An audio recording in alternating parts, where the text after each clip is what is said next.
President पर यही तोशा खाने के हवाले से जो गिफ्ट्स थे कुछ, उनके ऊपर एक केस चला, तो उसके ऊपर इमरान खान ने पास्ट में बहुत ज्यादा उसको किया कि देखें वो जो एक सिर्फ तहाइफ पर वहां पर इतना बड़ा वो होता है तो उसको पकड़ लिया जाता है। लेकिन अब वही मामला जब पाकिस्तान में हुआ है तो वो इसके ऊपर जो है वो नाराज हो रहे हैं और वो कह रहे हैं कि ये उनके ऊपर गलत इल्जाम लगाया जा रहा है। बच्चे आपके जो बिगड़े अमीर घरों के बिगड़े हुए बच्चे आज सफाइयां देते पेश कर रहे हैं ट्विटर पे कि उसकी अपनी घड़ी थी, उसको बेचे, जाया करे, जो मर्जी करे, और लेके, और फिर जब खान साहब से पूछा जाता है तो फिर भागते हैं, कहते हैं जरदारी ने भी ये किया था, नवाज शरीफ ने भी ये किया था तोशा खाने के साथ। तो अमीरुल मोमिनीन साहब, उन्होंने रियासत मदीना का ठेका नहीं लिया था, उनके हाथ में तस्बीह नहीं होती थी, वो हर तकरीर में इय्या का नाबुदु इय्या का नस्ताईन नहीं पढ़ते थे, उनके ट्रेलर के ऊपर अमर बिल मारूफ नहीं लिखा होता। आपने चैलेंज किया था, आप बल्कि पैदावार इस चीज की, आपको एस्टेब्लिशमेंट ने उन दो पार्टियों की नफरत में आपको क्रिएट किया था, उन दो पार्टियों की करप्शन की वजह से आप आए थे, लेकिन आपने भी यही किया पाकिस्तान के साथ। बल्कि मैं तो ये प्रूव हो सकता है कि इन्होंने दोनों पार्टियों के रैकेट इन्होंने तोड़े। वो तो फिर कुछ सीनियर लोग लेके आते थे। दुख तो ये होता है इनके 25-25 साल के लौंडे लपाड़े वजीर होते थे, जिनको मैं हमेशा कहता हूं मोहल्ले के करियाने वाला सिगरेट उधार नहीं देता, वो इनके मिनिस्टर थे वो। और उन्होंने फिर जो तबाही फेरी, क्योंकि उन्हें पता था कि उनके पास वोटर बैंक तो है नहीं है, इनको तो एस्टेब्लिशमेंट ने जिताया 2 नंबर तरीके से, उन्हें पता था कि we don't have any base, और उन्होंने खुल के तबाही फेरी। फिर उन्हें पता था कि वी आर नॉट, हम सियासतदान नहीं है, कोई एक सेनेटर है, उसकी आवाज भारी, सिर्फ उसके सिर्फ एक जॉब डिस्क्रिप्शन है, वो एक हर जलसे में सिर्फ जाके वो भारी आवाज के साथ बोलता है, ये पाकिस्तान कप्तान परेशान बेईमान, सिर्फ ये कहता है। वो मैच है। ठीक ठीक। अच्छा साजिद साहब, हम क्योंकि जाहिर है कि इस तरह के मामला पाकिस्तान में चल रहे हैं, इतना ज्यादा गंभीर सूरत हाल रहती है, दिन रात जो ट्रेंड्स चलते रहते हैं ट्विटर पे, और जो हर चंद घंटे के बाद एक नई खबर आ रही होती है, इस वजह से इस तरफ हम निकल ही आते हैं। लेकिन हम वापस जरा थोड़ा बाहर की तरफ चलते हैं, बल्कि एक और अमेरिका की भी एक खबर पर मैं बात करना चाहूंगी कि आप तो क्योंकि उस पार्टी के मेंबर भी हैं और आप फॉर्मर प्रेसिडेंट ट्रम्प के एडवाइजर भी हैं, तो फॉर्मर प्रेसिडेंट ट्रम्प ने एक मर्तबा फिर एड्रेस किया और उसमें उन्होंने डिक्लेयर किया दोबारा से प्रेसिडेंसी। देखिए आलिया, मैं आपके देखने वालों को बड़ी एक टेक्निकल चीज बताना चाहूंगा डेमोक्रेसी जमहूरियत से रिलेटेड। दर हकीकत जमहूरियत पूरी दुनिया के अंदर डिक्लाइन पर है। अब मैं उसकी मिसाल अमेरिका से देना चाहूंगा, जहां जमहूरियत की बहुत लंबी हिस्ट्री मौजूद है। इस मिड टर्म में क्या हुआ है, इस मिड टर्म में क्या हुआ है, और मैं उसके बाद आपको रिलेट करना चाहूंगा कि कल जो स्पीच की डोनाल्ड ट्रंप साहब ने, इस इलेक्शन के रिएक्शन में बड़ी थिन मेजॉरिटी के साथ हाउस जो है वो रिपब्लिकन पार्टी के पास है, बड़ी थिन मेजॉरिटी के साथ 2-3 सीटों के साथ। अब हाउस जो होगा, लोअर हाउस, वो होगा रिपब्लिकन्स के पास, सेनेट होगा डेमोक्रेट्स के पास, और उसके बाद प्रेसिडेंसी किन के पास है, डेमोक्रेट के पास। लेकिन अगले 2 साल माहौल ऐसा बन गया है कि 2 साल में लेजिस्लेशन नहीं हो पाएगी, क्योंकि दे आर डिवाइडेड। तो इसमें नुकसान किसका है, वोटर का है। इसमें नुकसान किसका है, मुल्क का है। डेडलॉक हो चुका है।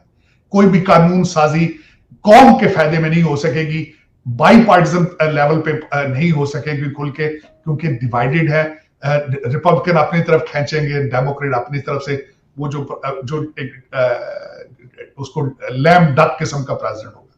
तो दर हकीकत जमहूरियत का नुकसान है। जमहूरियत जो है वो it's losing its ground. Developing countries के अंदर एक नई टर्म आ चुकी है और वो चल भी रही है, कंट्रोल्ड डेमोक्रेसी, जिसकी मैं मिसाल ना सिर्फ पाकिस्तान में, भारत में भी दूंगा।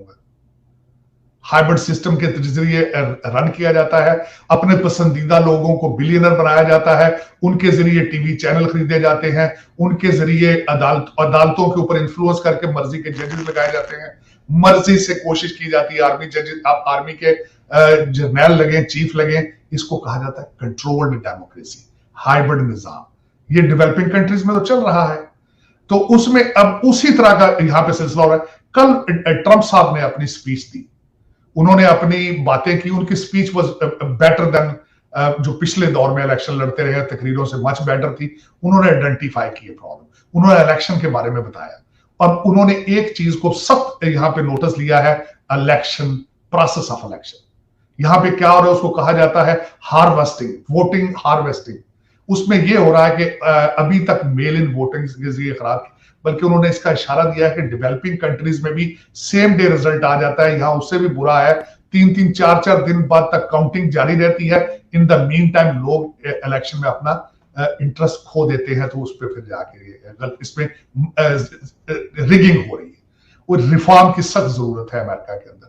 दूसरा, उन्होंने अपने पहले हाफ में ये आइडेंटिफाई कर दिया था, जिस तरह मैंने आपको कहा है कि इस वक्त जो लिबरल या डेमोक्रेट पार्टी का नंबर 1 एजेंडा है कि उन्होंने पोलिटिसाइज करते हैं इन्वायरमेंट, लेकिन उन्होंने आते ही पहले ही उन्होंने इलेक्शन कैंपेन में बाइडेन साहब ने आके फरमाया था कैलिफोर्निया में कि America's future is in solar energy and wind mills, जो कि सिर्फ पॉलिटिकल करेक्टनेस के लिए कहा था उन्होंने, इट इज नॉट प्रैक्टिकल और is not enforceable. Donald Trump साहब ने कल आते ही अपनी स्पीच के पहले हिस्से में कह दिया था कि we will drill our own liquid gold, और उसी के साथ उन्होंने आइडेंटिफाई किया था कि जब मैं अपना पेट्रोल यहां से निकालूंगा तो इन्फ्लेशन नीचे आ जाएगा, और उनके दौर में इन्फ्लेशन 1% था, उन्होंने ये कहा। और उसके बाद उन्होंने और कई चीजें, उन्होंने खासकर बड़े हमले किए डेमोक्रेट्स के ऊपर, रेडिकल लेफ्ट उन्होंने उसको नाम दिया, रेडिकल डेमोक्रेट्स दिया उनका नाम, और उन्होंने कहा है कि मैं इलेक्शन लड़ूंगा। और कल से पहले मैं खुद अभी सोच रहा था कि शायद रॉन डिसेंटिस फ्लोरिडा से आएंगे और वो लीड करेंगे, लेकिन मेरे ख्याल में डोनाल्ड ट्रंप साहब ही आगे आएंगे। और I am planning to in the future to work for the campaign my self, क्योंकि हम रिपब्लिकन कंजर्वेटिव, और मेरे ख्याल में जाती तौर पर अगर पूछें तो हमारी पार्टी का सोल्यूशन सिर्फ डोनाल्ड ट्रंप ही है, दूसरा कोई लीड नहीं कर पाएगा।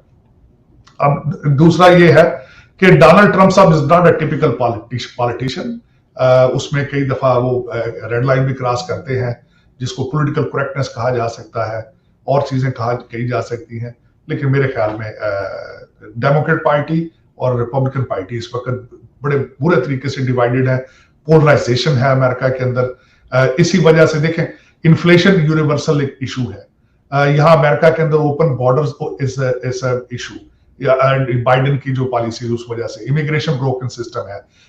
इस वक्त डेमोक्रेट पार्टी सपोर्ट करती है डिफेंडिंग पुलिस, हर दूसरा शहर जो है ओपन ड्रग मार्केट और क्राइम रेट, ये जो डेमोक्रेट भी रियलाइज करते हैं। इसी वजह से हम कहते थे रेड वेव आएगी, लेकिन डोनाल्ड ट्रंप साहब की एक, मैं समझता हूं कि वाकई ही कई Democrats they have issues with it, क्योंकि वो समझते हैं कि ही इज अ रेसिस्ट और ही इज फार राइट, तो वो अपने इश्यूज को भी निग्लेक्ट करके बाई पार्टिसन बेसिस पे इशू रिलेटेड वोट नहीं दे सके। और दूसरा, कल हमारे एक दो जो रिपब्लिकन लीडर थे उसको ये कह रहे थे कि न्यूट्रल्स, इंडिपेंडेंट्स उसको कहा जाता है, इंडिपेंडेंट्स और स्विंग वोटर्स और बॉर्डर लाइन वोटर्स, वो नहीं आ सके रिपब्लिकन को वोट देने के लिए, क्योंकि डोनाल्ड ट्रंप की वजह से। वो समझते थे कि डोनाल्ड ट्रंप क्योंकि अपने रिजिड है अपने फार राइट एजेंडे पे, मिडिल ग्राउंड्स पे नहीं आते, इस वजह से वो वोटर्स ने डर के डेमोक्रेट्स को वोट दिया है, वोट ऑफ कॉन्फिडेंस। और दूसरा, जो बाइडेन समझते हैं उनकी एडमिनिस्ट्रेशन कि they have received the vote of confidence of people, they won the election. उसमें एक बात ये भी ठीक है, ये फायदे में जाती है डोनाल्ड ट्रंप साहब के, क्योंकि अब ये जो है बाइडेन एडमिनिस्ट्रेशन ये अपनी क्रीज से बाहर निकल के खेल